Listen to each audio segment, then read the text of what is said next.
As soon as humans began to domesticate horses and discover the utilitarian value of these animals, they quickly began to protect and support their partner's feet.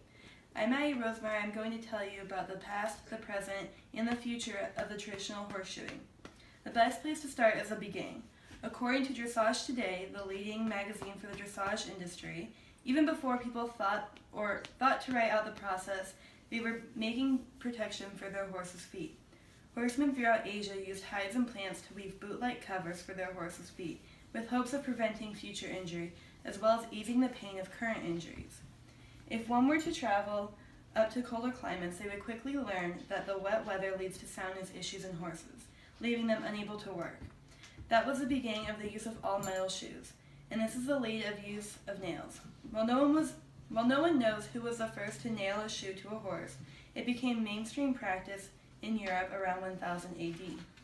The first mainstream shoe was made of bronze and extremely lightweight. These shoes were scalloped with 6 nail holes. Over time, shoes lost the scalloping appearance and gained 2 more nail holes for a total of 8, and became heavier. Beginning in the 13th century, shoes became made in large quantities and could be bought ready-made. They also began to come in multiple sizes to accommodate the popular cold-blooded draft horses. During the Industrial Revolution, horseshoe production reached a new height. In 1800, the first machine made to create horseshoes on a large scale was put into production. This machine gave the Northern forces an advantage during the Civil War. While having shoes is one thing, proper farrier work is another. Shoeing academies and courses began to pop up throughout the world. Due to the spike in farriers after these academies opened up, the Journeyman Horseshoers National Union was founded in 1874. Many of the techniques and tools used today are the same as the techniques and tools used in the U.S. during the 19th century. This includes rubber correctional pads, lightweight aluminum shoes, and toe clips designed for horses with hard-to-shoe feet.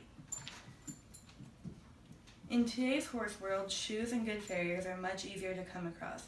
However, a common topic involving horseshoeing is steel versus aluminum shoes. While both have their advantages, the horse's jaw becomes a deciding factor for this debate. According to the Farrier's Guide, a website that has performed extensive research on this topic, the chosen material is a heavy impact on the horse's ability to perform, and is not a decision to be taken lightly. Steel is obviously heavier of the choices and therefore puts more strain on the horse's legs, but they are also more sturdy and need to be replaced less often. This is ideal for horses under heavy work and intense conditions. Science has also shown that steel shoes allow for more knee movement. On the contrary, aluminum shoes are more lightweight and bendable, ideal for horses working in softer footing, like show horses that are required to move in a stretched out fashion. Aluminum shoes also allow the horse to stretch more in their shoulder area, which is crucial for keeping the horse pain-free and able to work longer. While the discipline is an important factor for this debate, the structure of the hoof also plays a major role in what shoe the horse is physically capable of carrying. Thin-walled hooves are likely to chip and crack with the heavy steel shoes. However, due to the thin nature of the aluminum shoes, they require to be pulled and reset more often, leaving more nail holes that damage the hoof wall. According to Rob Renier, the Dutch Olympian team farrier, one can be expected to see bigger movement with steel shoes due to the extra weight. For when showing at Olympic levels, the extra weight is important to steer the horse's movement. In his article for American Farriers, Renier goes on to confirm what one in the industry already knows. For over 400 years, the industry has been desperately trying to change the fact that nails are required to attach a shoe. To counter this, there is a thin margin of the horse world that uses glue on shoes, in an attempt to avoid nails. That being said, the adhesive used is known to dry out hooves, causing soundness problems that way, as well as a high level of maintenance needed. Another strike against a glue-on shoe is the fact that shoes cannot be attached to wet hooves. And due to the nature of hooves, they are designed to hold moisture and keep a balanced level of moisture in their hooves to keep them healthy. So what does the future hold for farriers and horseshoeing? Well, Equus magazine, a research magazine designed for horse owners, predicts that the use of polyurethane shoes will become common.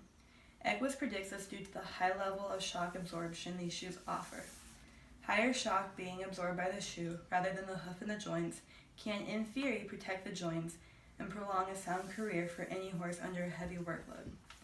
UTech University has performed the test for for Equus, testing 12 warm bloods trotting on asphalt barefoot with steel shoes and then with polyurethane shoes, and saw the max peak forces were lowest when wearing these shoes.